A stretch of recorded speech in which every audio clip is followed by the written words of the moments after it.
The MoneroTopia Price Report segment is sponsored by Exolix, a privacy-focused, non-custodial instant crypto exchange. Go to exolix.com to enjoy secure and completely anonymous swaps with no KYC or sign-up. Swap between Monero and 2,000 plus assets at the most competitive rates and with no limits. Exolix.com, your fast and secure way to privacy. Welcome to Clown World, Body. How are you enjoying your stay? Buenos dias. Morning. My stay. I don't know. I'm not sure if I'm going to come back. Can't blame you. I'm not sure if I wish I knew if I had a choice, like sometimes I'm used to myself. It would be really helpful to know whether or not like you're stuck here until you fix humanity. Like not obviously I can't fix humanity, but until we fix humanity. Maybe it's a Hotel California thing. You can check out anytime you like, but you can never leave. I mean, I feel like that's basically existence, right? Just like consciousness. There's no stopping it. So, but the question is, like, are we stuck here until humanity like rises or ascends, or is this just like a little detour, or maybe not even a detour, just a tour, right? Like a tour of the zoo. I don't know, right? So who knows such things? Watching Charlie Kirk get taken out like that, though, right? Seeing him go from life to no life like that was wild, wild to see. I mean, there's been other incidents, but this one was like really, really in your face, right? If you stop and think about it, like how many times and I know this is really morbid, so I apologize for everyone out there, but I guess it's reality.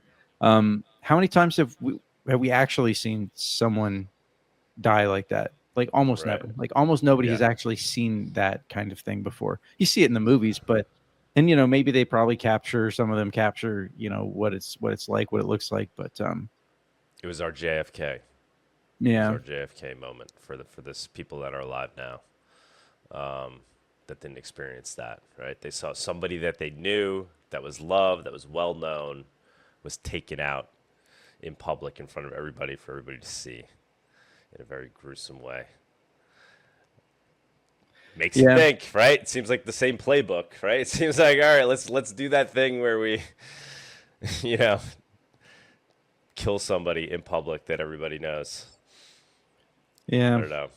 So definitely some things to be said there about it, but I don't know, buddy. Yeah, what is your take on things? Obviously, I think you're always pretty consistent, obviously, in your overall arching view. But yeah, I would love to hear how. I didn't even know who Charlie Kirk was, or I didn't know the name until everyone started talking about it. So, and then I saw his face, and I was like, oh, okay, I guess I've seen this guy a few times, and I guess I've seen him in debate. I didn't have like a strong emotional reaction to, whether the event or even to Charlie Kirk. I just remember I'm pretty sure I've seen him a few times, like talk about Israel, and I'd be like, wait, no, that's not. Stop it, dude. Like, stop it, dude. Like, stop. You call yourself a Christian, you're justifying the murder of all these, women and children.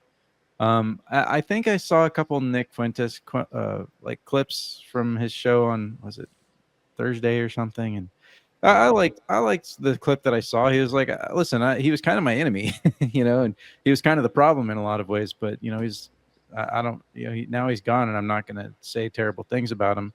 I'm going to try and say some nice things about him. There's a little bit of equivocation because Nick Fuentes previous was like, oh, he's not a Christian. He's, obviously he's not a Christian anymore, or if he ever was at all, and now he's. So I mean, I don't know, guys. Whatever. Like, there are people like this happens all the time. Like, yeah, this is the first time you've seen it on live TV with someone that maybe you felt very strongly about, right? I know there's people here in the audience that probably felt, they're trad cons. Some of you guys are conservatives, and I know a lot of you guys felt strongly about Nick Fuentes also Nick Fuentes too, who actually I think I kind of like him. But like this shit happens all the time. People get murdered in churches and all kinds of terrible things. Just be careful about. I saw a great meme. The Civil War is on pause due to the demographics of the perpetrator not cooperating. Like, I guess I shouldn't laugh about it, but I don't know, guys. Just don't like. I don't know. Whatever. I don't have anything else to say. Don't what, buddy? Don't what? Just don't go overboard with any of it. Like, Like you were yeah, I mean, obviously he was the target, but if you're emotional about this, you were the target. Like, it's just that simple. Right. And don't fall for the same playbook. In fact, I doubt very few people here are falling for the same playbook with the fake Trump assassination. But I mean, they killed some real guys, with the Trump assassination. We didn't. We didn't. It's just that he was popular. Like, this guy was really popular, and a lot of people really liked him. So now they're like outraged. I've seen more outrage towards the left over this thing than I've seen leftists saying nasty things. Like, I don't know, whatever. Like, it's just, like, everyone's like, oh, we got to stop the left now. It's like, no, can you please unite against the real bad guys? Yeah, that is absolutely the wrong response. It's the response they wanted to evoke. Yeah. Yeah, I mean, when you see something like this happen and you feel yourself getting emotional about it, that's when you know they've achieved their goal, right? So what you need to do at that moment is realize that and say, why am I being emotional? Who's trying to make me emotional right now? What are they trying to get me to do? Yeah, so. All right, yeah, buddy, we'll let you take it away with price. It seems like looks like things were picking up a little bit in terms of crypto. Yeah. Been checking in on Monero's price, every once in a while. It looks like it's been more green than red lately, so that's cool. Just can't rely on Kraken anymore. Oh, yeah, Oh, get shit, into that. I'm sure you'll mention that. And then after Body, we'll bring up Tony. We'll do the news. Guys, like and share, retweet. Let's get more people in here. If anybody, I don't have any special guests lined up for today. I didn't have time to pull that together. If there's anybody that thinks they got what it takes to be the special guest, hit us up. DM us. We're open to any and all topics as long as we could somehow keep it related to digital cash. So you're welcome to jump up if you want to be the special guest. I saw this guy Wizard that was here talking. I don't know who that is, but it looks like he left now. Wizard, if you want to potentially be the special guest, I saw you hanging up here, chatting in the private chat. But yeah, without further ado, Buddy, take it away. Yeah, so I think I just started sharing my screen. Oh, all right. You know what? Let me run price one more time, actually, because then that'll be good for the segment.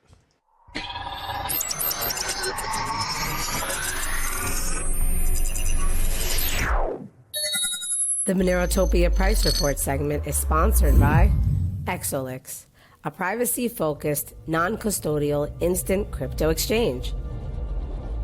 Go to exolix.com to enjoy secure and completely anonymous swaps with no KYC or sign-up. Swap between Monero and 2,000 plus assets at the most competitive rates and with no limits. Exolix.com, your fast and secure way to privacy. Monero's a stable coin price report over. No, I think we're actually setting up to be slightly less stable, hopefully. So, good way. All right. Let me get to the Monero chart. And sorry that this always takes me just a second, but I have to adjust my screen. Let's see. Do you want to put my screen on full screen? Or the charts on full screen? Okay. Oh, okay. Here we go. Sorry.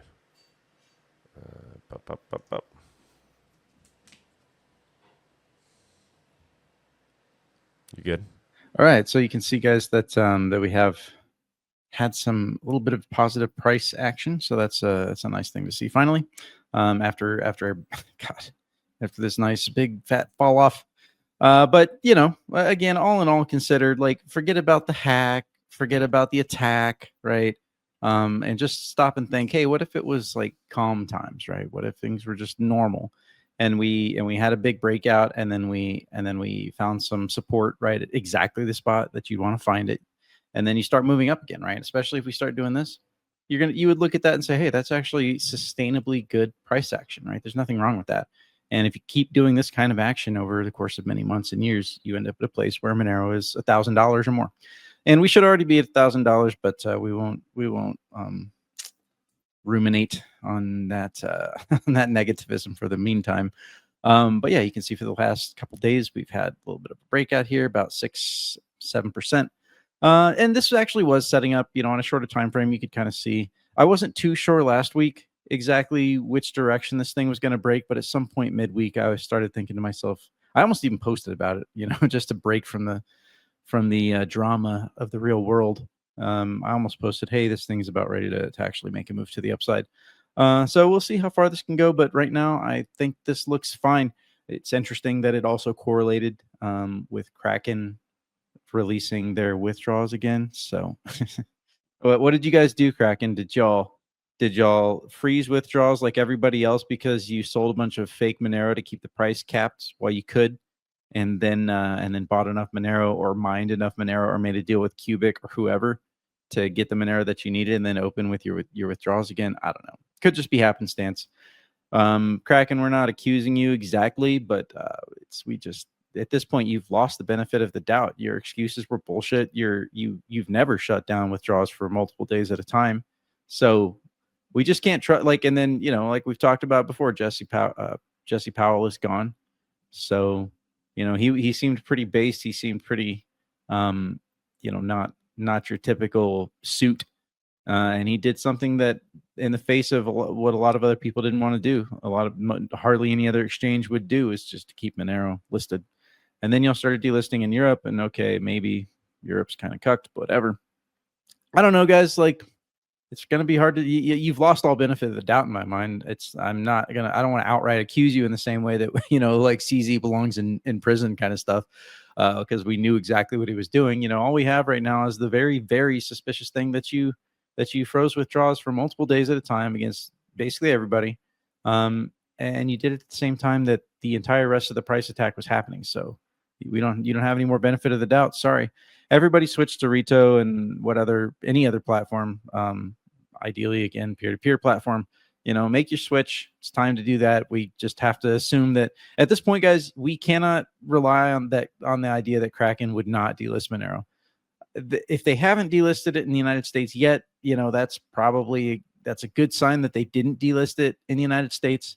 But I don't think we can count on that anymore. So just know that you're going to have to prepare for that if Kraken is a part of your quote unquote workflow, which isn't quite the right word, but you know what I mean.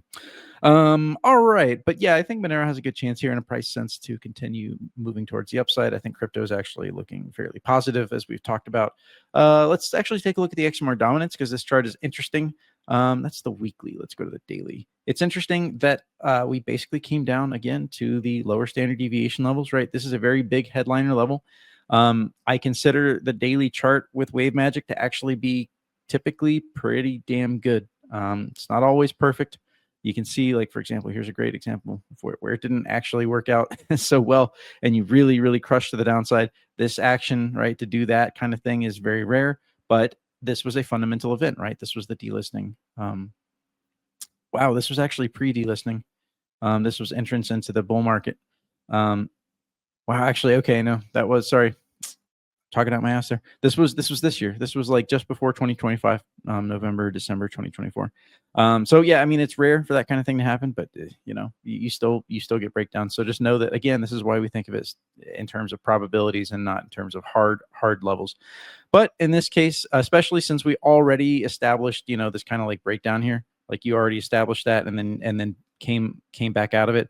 This is actually another way that in my mind I look at things sometimes and I say, yeah, that was bullshit. That was an induced move. That wasn't a real move, because this level should have held really well. Sometimes you'll go just a little bit below it, but that should have held, but it didn't. It broke down severely and then immediately came back to the upside, right? And then Monero, and then things went back to the upside. So it's typically this action shouldn't happen right here. But anyways, that's kind of that's really thinking too much about the past. Let's look at the future. Anyways, yeah, so it's nice. The XMR dominance hit kind of a low spot here. It has since recovered some. I don't think we're out of the woods yet on XMR dominance. We're in a bull market. You're going to see altcoins going. So for example, if we were to look at the Bitcoin dominance, which also tells you about altcoin dominance. We said last week that this looks a lot like a bearish flag, right? So flag, bearish, flag, and then more bearish, right? So, and then we've been saying also that the total crypto market cap chart looks significantly more bullish than the actual Bitcoin chart. So we are in a situation where we should expect more bullish action in crypto. The macro is stable. We said last week that it was stable, and as long as it continues to look okay, then we're going to continue to. Basically, I said you got to be positioned bullish, right? You've got to be long here. If you're not long, you're going to be sad that you weren't. Yeah. So we were talking. Oh, that was in relationship to the XMR dominance. So yeah, the fact that we're going to be looking at more gains overall for the crypto market spells probably that this XMR dominance chart isn't necessarily going to recover rapidly here anytime soon. I would like to say that the worst is over with the cubic stuff. They seem to be going into the background, but they could resume their network disruptions whenever they want. So yeah, just know that that's always still on the table. Let's see our divergences here with Kraken potentially being like everybody else now and fractionally reserved. This chart may not mean nearly as much as it used to mean for us, but you can still see that we actually had some positive divergence from Kraken, right? Because that the point of this chart was it was all of these coins versus Kraken. And the reason that we tracked that was because Kraken had never shut down withdrawals for longer than like 30 minutes or an hour for like 4 years when we had been investigating all of this and the fractional reserve and the constant repeated shutdown of withdrawals from Monero, particularly when the crypto market was bullish. We would see the worst shutdowns happen. 2022 is a prime example. August of 2022, the whole market was pumping. They shut down withdrawals, capped price. Monero literally flat topped in price for like 2 weeks. They opened withdrawals after the market started coming back down. Monero spiked for a moment and then fell with the rest of the market. So that it was just all a price manipulation. Anyways, but with Kraken doing whatever the fuck it is that they've done here for the past couple weeks, this chart is less reliable. Even so, we've seen some interesting divergences. This is the volume. Oops. This is the volume weighted price divergences. So they're not the absolute price divergences. I think volume weighted makes a difference. It kind of does and doesn't because I don't trust the volume. But still though, okay, we'll look at their reported volume. Maybe in an absolute sense, their reported volume is false, but maybe in a relative sense, right? So when they get more volume, maybe they report higher volume. Maybe I have to log chart this or something. You can't because it oscillates around zero. You can't do that. You can't take the log of zero. But anyways, yeah, I guess that's enough about this chart. So price divergence. Oh, that's the absolute. So here's the percentage price divergences. So you can see that, things basically oscillate, have been oscillating quite a lot. So I don't know, whatever. Seems kind of boring at the moment. Let's see, XMR versus BTC. Nothing has happened here. We've made a tiny little better gain here in the past couple of days, like 6% relative to BTC. Yeah, okay. Again, this chart is the kind of chart that has experienced a significant level of volatility and is probably going to be consolidating volatility for some period of time. And we're not going to see any massive breakout one way or the other. We shouldn't, at least relative to Bitcoin. So that's Monero for you. Monero versus gold. Again, not much to see here. There was a moment that we had broken out to the top side and has since come back down a little bit. So let's look at the crypto market. We can see that Dogcoin is performing better than everybody else right now. I guess that's a sign of the times, right? Seems like we're really like entering that bull market. I think people are starting to feel comfortable with that. So they're probably buying their Dogcoins and hoping for that, to relive the glory days of 2021 and even 2017. So Monero bringing up the rear here with fucking FTT token. Jesus, guys, that's so bad. That's so bad when like the scam shitcoin that like can't even get back to like, and then Monero's performing at that same level. It tells you what this tells you is not so much about how badly Monero's price is suppressed, which it is, but it also tells you about how badly all of these other coins are propped up. These are fake prices. Like the only coin that might have some justification for its price would be Litecoin and Dog, right? Like those are the coins that are actually, like, believe it or not, Dogcoin, and they're actually merge mined. So those two coins actually might have some justification for their price. They're still vastly overpriced, but everything here is just vastly overpriced except for Monero. So yeah, but that's how she rolls, right? Like, did you ever? We were naive at one point to think that this was going to be easy, right? You thought that we were gonna have a big price movement. Everyone's gonna get into Monero, and it's gonna be amazing, and everyone's gonna start using the stuff, and we're gonna like spread the freedom. And sure, we are. But if you thought it was just gonna be that easy to like do some magic stuff online, and then and then like right off into the sunset, right? Roll the credits. Like, nah, not gonna be that easy. All right, let's take a look at Bitcoin. The Bitcoin is not being such a big abusive daddy lately. He's been kind of calm, and he hasn't been so violent towards us lately. So Bitcoin's still, moving towards the upside, like, doing its little part to contribute to the crypto market, but the rest of the crypto market is outperforming, and we'll be able to see that here in a second.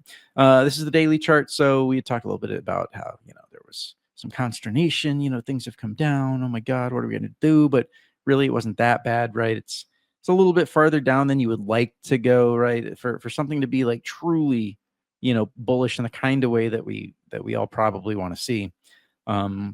I mean, honestly, I didn't really want to see Bitcoin be that. I wanted to see the altcoins come back here. I just consider Bitcoin another altcoin, right? It's just another shitcoin.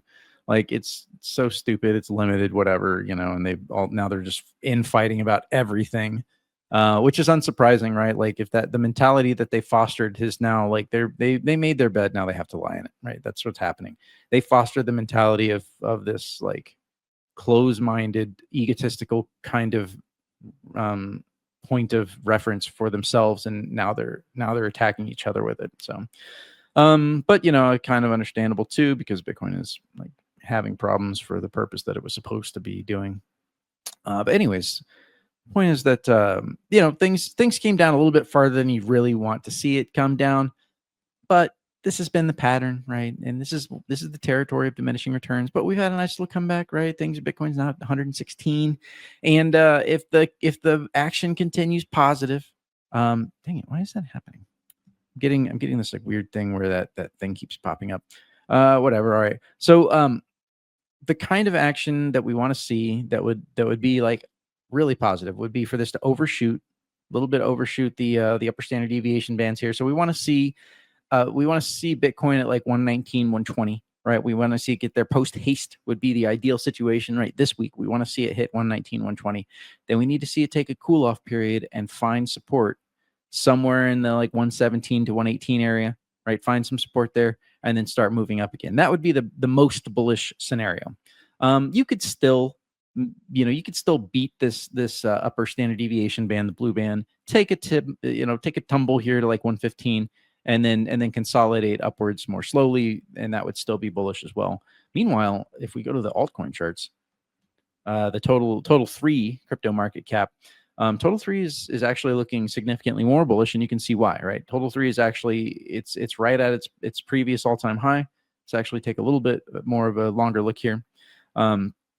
Yeah, so we're looking here at triple top, which we don't believe in Santa Claus or the Tooth Fairy or triple tops. So this thing is going to be ready to break out soon, and that's total 3, right? So that's altcoins not including, or sorry, that's crypto market cap minus Bitcoin minus Ethereum. So yeah, total 3 is going to start shining. Let's take a look at all of total as well, and you can see that all of total is actually already at new all-time highs, and it has been for some period of time. We made our first new all-time high at the end of last year, beginning of this year, and lately, right, as of the past few weeks, we have made new all-time highs. Right, the total crypto market cap newest all-time high was made in July. Did some sideways consolidation, and now it looks like it's moving up again. That's the weekly chart. So let's go to the daily chart, and yeah. So again, it's one of these situations. So sometimes it's better to look at the Bitcoin market cap for a clean chart, and sometimes it's better to look at total. And right now it's better to look at total for a clean picture of the chart, right? Because sometimes charts look dirty, and when they're like violating lines and it doesn't, like, there's no patterns there, like you're having to invent and hallucinate patterns like a goddamn LLM, that's when you have to start like asking yourself if you're really actually saying anything. And you prefer charts that are cleaner. If you're a technical trader, right? If you're an algorithmic trader, you want clean charts, not dirty charts, because you can't leverage dirty charts, or you can, but you will probably lose. So this chart is much cleaner, and what we should hope for here is to effectively see these guys right here. They're all upsloping, purple and blue, all upsloping. We should hope to basically stay in this band. At some point, you want to get on the top side of this band and then just ride this thing up. You don't want to do like crazy spiky stuff and then do this. I mean, it can happen, sure, whatever, but if you really want those long-term steady gains, right, what you want to see is consistency and too much spiky action.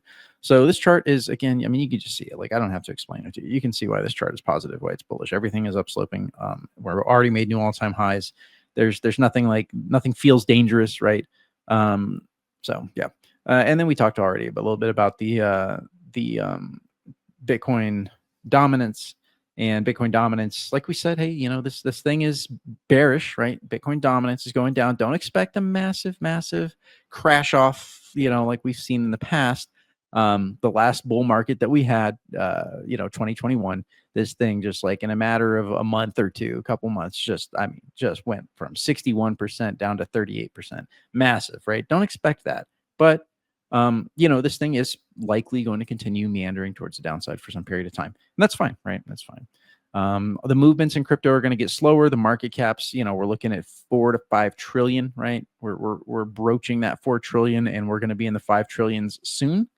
So a big ship takes longer to steer, right? To use stupid analogies, and I hate analogies. I don't know. Should I? Yeah, I guess I know. We don't have a special guest. I can ramble. I can rant. Be very careful of analogies, guys. I'll use an analogy to tell you why you should be careful. I'll use an epithet to tell you why you should be careful of analogies.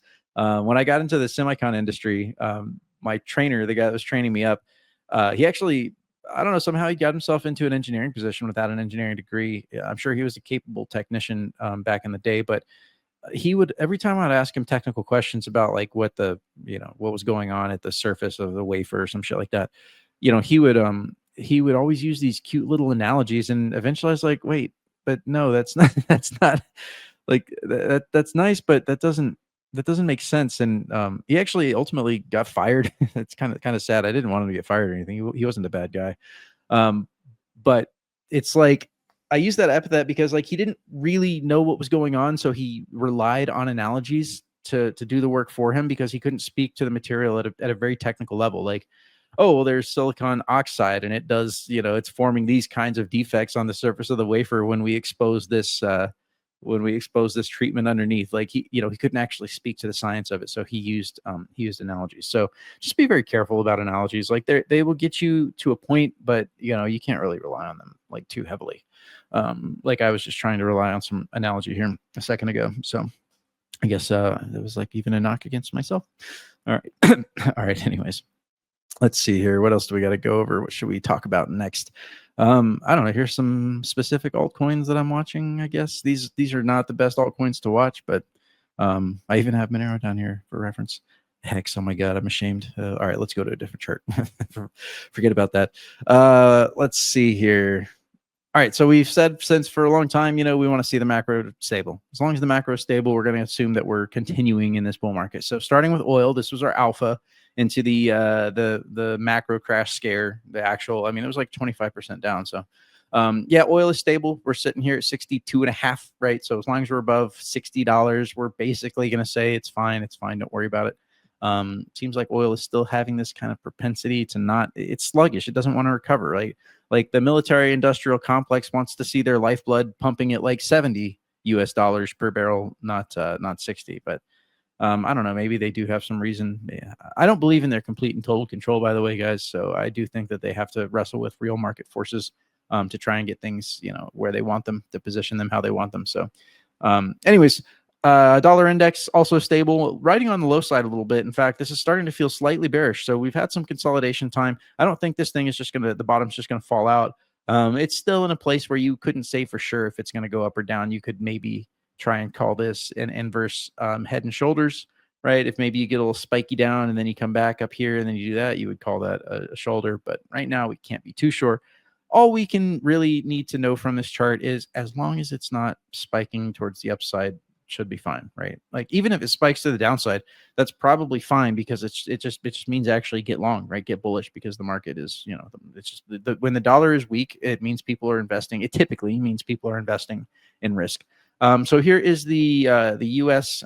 Liquidity. This is the bank, the central bank balance sheet, right? The Fed balance sheet, the M2 and Treasuries, the U.S. Treasury balance.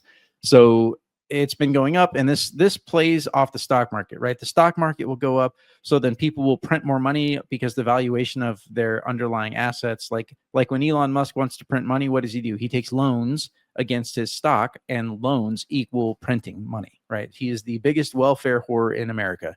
He has the most receipt of printed money out of like almost anybody, right? Like, I don't know. I haven't done the math. Maybe Bill Gates gets more, but he is like one of the prime recipients of printed money. So anyways, these charts play off each other. So the liquidity goes up.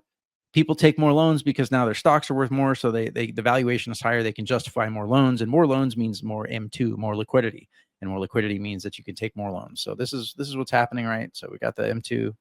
We have the net liquidity of the United States moving towards the upside. That is completely unsurprising.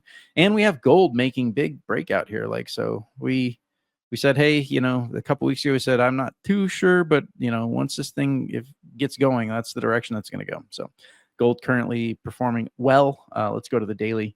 And my purple line here, still for reference, I don't expect us to massively beat this purple line. And if we do, it will come back down to it. Like, it's just that simple. And on a long-term basis, you shouldn't expect to beat this purple line by too much. So this is going to be kind of a capping level for us, but it's nice. I shouldn't say capping because that implies a little bit more hardcore than I would have, than I want to communicate. But it's not like, it can get out of hand, right? Things could go higher. It's very possible. But at the same time, I wouldn't expect it to go too crazy higher. And however much higher it goes than this purple line, it is going to come back down to it, right? That is one thing you can be certain of. So you might be able to use that, even say, all right, well, how far are we above it? Maybe I want to sell some gold temporarily. You have friction there. So that's the other reason I haven't sold gold, is you just get friction. And I can't think of anything else. Like, I don't want to sell my gold for more crypto. Everything has risk, and crypto has risks, right? Like, there are broad global internet risks that crypto comes with and could totally crash the price, even if we survive, right? So I haven't been able to think of anything else that I would rather do than have gold. So I've just kept my gold. Excuse me, guys. Trying to get some coffee in my system. Just woke up. Okay, so yeah, gold still looking good though, like relatively good. There's no reason to sell it, I suppose. In fact, what we should do is take a look at stock market versus gold. So let's just go over here. Here's the S&P 500. Let's just do SPX divided by XAU USD, and we can see overall what's happening. Let's add some wave magic for some relative lines here. We'll even go to the monthly. Yeah, so actually, let's do it in reverse. XAU divided by SPX. We'll do SPX. Sorry, shortwave. I should have divided the other shitty, the fake asset by the real asset. I made a mistake. All right, so we can actually see that lately gold has just been outperforming the S&P 500 quite well, right? To the tune of 54% over the past, really since the beginning of the year. We're on the monthly chart, by the way. So, so gold has been outperforming quite significantly. Let's go to the weekly chart. And I don't know, maybe it's just gold's time, right? Maybe it's time for gold to I don't want to say shine, but all right, fine, whatever. So cliche. Maybe it's time for gold to significantly outperform the S&P for some period of time. Typically, we would look at these peaks and say, all right, that looks a lot like the last peak, and they don't like this happening, but maybe there's nothing they can do about it, right? Russia's pissed, and I don't know, maybe China's kind of pissed or something, and everyone else is pissed, so they've got their gold. I don't know, whatever. But S&P 500 and NASDAQ, they did make new all-time highs. We're on the daily chart here. This week, they put on new all-time highs. Again, this is unsurprising. Just expect this thing to continue marching higher with some dips here and there, sure, whatever. But there was nothing to be scared of through any of these other dips, and this thing is probably, at this point, it wouldn't even surprise me to get back into this range here, right? So this was the macro crash scare, and now the stock market does this. Like, this is almost like a repeat of the 2008, like a tiny little, mini fractal, whatever, of the 2008. Big fall off. Everyone's scared. Oh my God. And then and then it's recovery, and it's steady recovery. And then it almost recovers the trend, and it stays on the low side of the trend for a little bit. And then, yay, Jay Powell lowers rates or something. And then, oh my God, it's so amazing, and then it'll be another fall off at some point. So that's just kind of how stocks perform, right? I encourage you to go pour your eyeballs over the charts from previous times past, from 2008. Look at the NASDAQ, look at the S&P. Like, for those of you that actually want to trade, there's no replacement. Like, I can't give you the tool. I can't show you the book. There is no replacement than you gaining an intuition, training your neural network on what charts, how they look like, what they do, how they perform. Every chart has its own unique types of characteristics, and you need to learn to interpret whatever technical analysis you're doing, you need to learn to interpret how that chart behaves relative to some particular technical analysis. And there's no way to do that other than to spend an inordinate amount of time in charts just looking at them. Or if you want to get algorithmic, then good on you. That's probably even better to do. And if you have those level of skills, then I would also encourage you to see if you can't contribute something to Monero, right? The Monero project. Right now, we need people to be reviewing countermeasures and trying to rack their brain around countermeasures, particularly if any of you out there have a true mind, if you're a college student or you've actually studied engineering and math. We need someone to look at the entropy and information theory analysis of what is our theoretical best possible limit of defending a chain against selfish mining and 51% attacks, because we are leaving information on the table. We've talked about that, but if you have these kinds of skills, you also have those other kinds of skills, right? So anyways, you got to digress back to the charts. S&P 500 also put on a new all-time high. This thing is basically actually in, man, I swear that I saved these lines. Let's go to the weekly. I swear that I saved these lines. Maybe I only did it for the NASDAQ.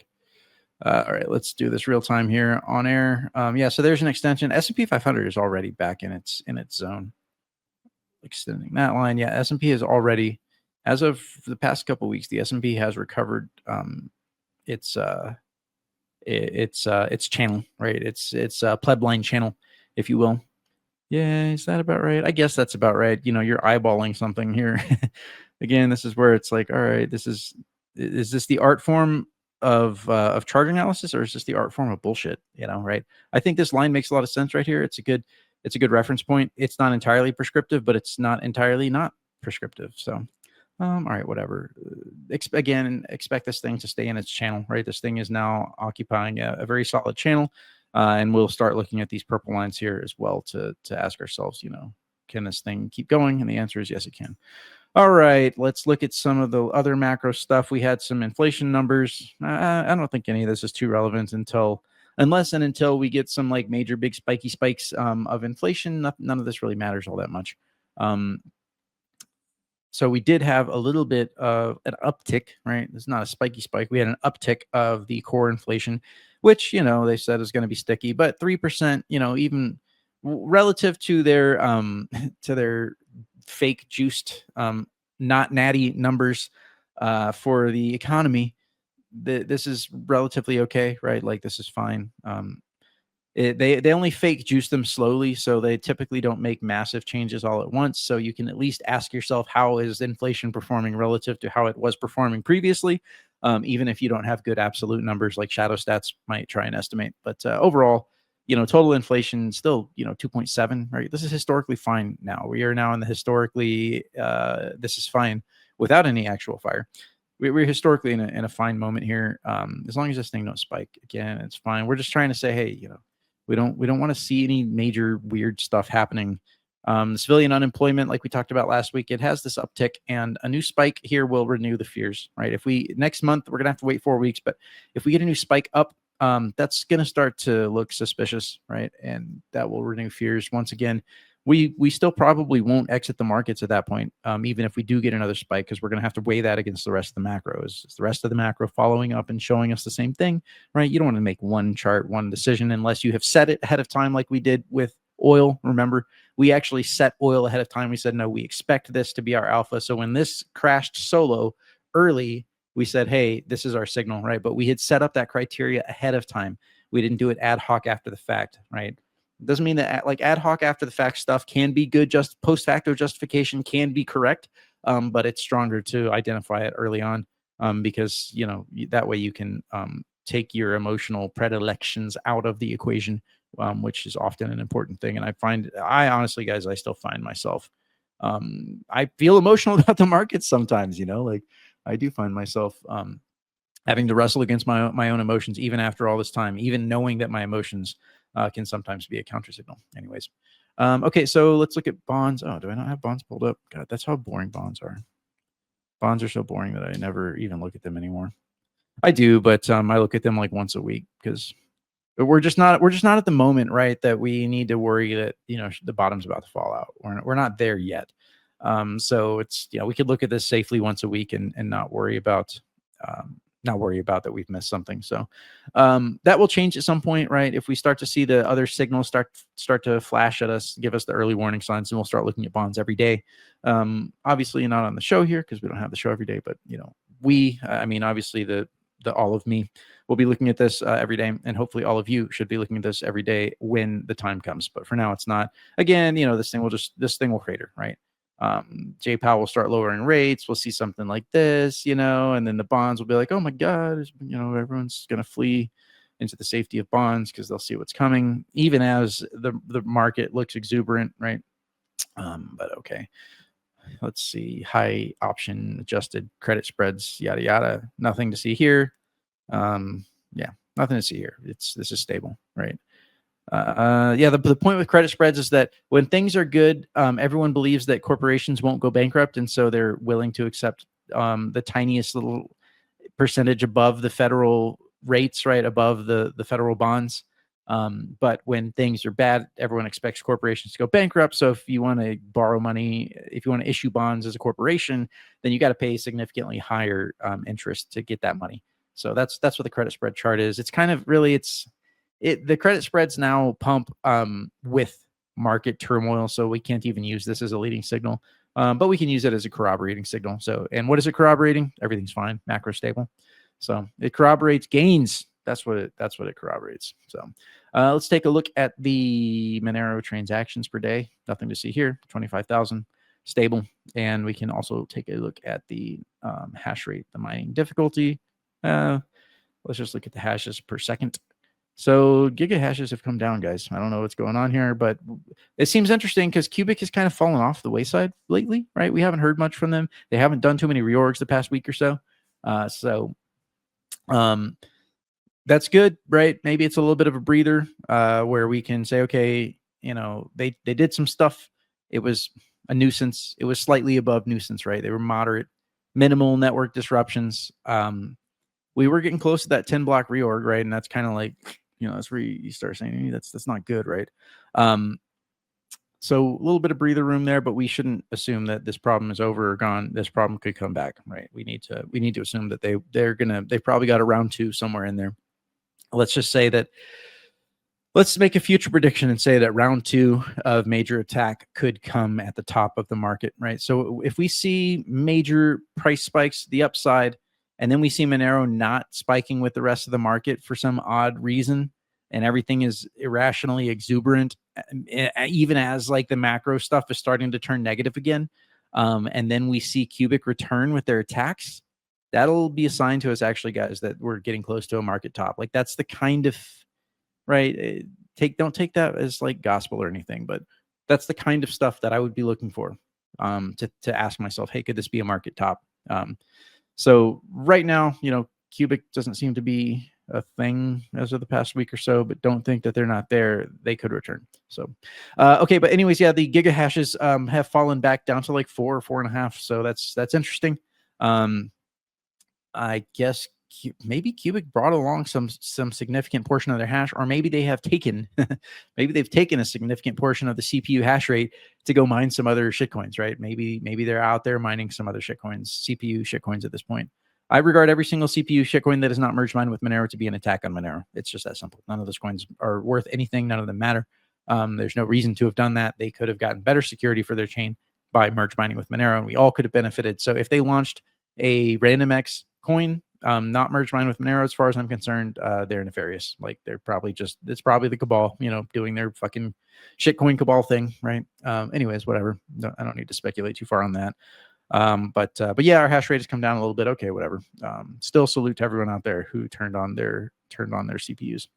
And with that, I don't think there's really anything else here to look at, guys. I think we've covered just about everything. So, Doug and Shortwave. Alrighty. My investing strategy is fiat cost average. Just buy Monero every single month, just little bits at a time. Just doop doop doop doop doop. Yeah, I mean, for the past couple months, if you've been buying at these levels, any further price gains here is going to spell, that's going to spell profits for you. Nobody can say that they missed out, never had the opportunity to acquire Monero, right? Like nobody be like, I discovered Monero, but I just didn't have the money at the time. Like Monero has been available at rock bottom prices, accumulation prices for a very long time. So I hope everybody's been taking advantage of it, because at some point those days are going to end and it'll be glorious. But I mean, right, buddy? I mean, do you agree? Like we've had a great opportunities here to accumulate over the years. Oh yeah, 100%. Right. I mean, I remember when Bitcoin dipped down to like $300-$200 in 2014 after Mount Gox, and I was like, wow, what a great opportunity. I feel like with Monero, the opportunity's been sitting there for years. For literally years at accumulation prices. So, Bro, it's funny as I had no idea like about Mount Gox or any of that shit. Somewhere in like 2015, I was like, "Oh, we got this Bitcoin thing. I should buy some Bitcoin. Let me get on Linux." yeah. I was a Windows guy. Yeah. A lot of it too is in 2012. I just saw 2008, and then again in 2012. I actually participated in the political process in 2012, and I saw what they did to Ron Paul, and I was like, yes, dude, fuck this. Like, I was just like so disillusioned at that point. I was like, this is never going to change anything. I went to the Texas State Convention. I was actually a delegate to the Republican Party. And like, I literally left on Saturday, like before we voted for anything, just watching everything. I was so disgusted. Like, I just didn't even want to be there. I fucking left. I drove back to Austin. I was like, nah, I'm not even going to finish this stupid thing. Like this changes nothing. And then I just forgot about all of it. I said, fuck it. I'm not going to even, I just completely withdrew from politics and alternative everything. Did you discover Bitcoin through that network? Because a lot of those guys were into, came to Bitcoin early, like the Ron Paul crowd. Not a single person when I was there in that, in that whole process mentioned Bitcoin. I mean, I wasn't super duper involved. Don't get me wrong. Like, I participated in the process. We had, bro, it was weird. Like, we had our county convention ended in the fucking parking garage. We ended at like 12 p.m. in the parking garage because this lawyer named Bill Crocker had booked his church to conduct what he knew was going to be a contested assembly. And we effectively we lost the church at like time X. I don't know. They had to clean or something. It was very weird. Like, there's nothing happening here, guys. Like, we could stay here in the church. And like, well, we've got to leave now. And it's like, what, are you kidding me? So we finished in the parking garage. The whole thing was just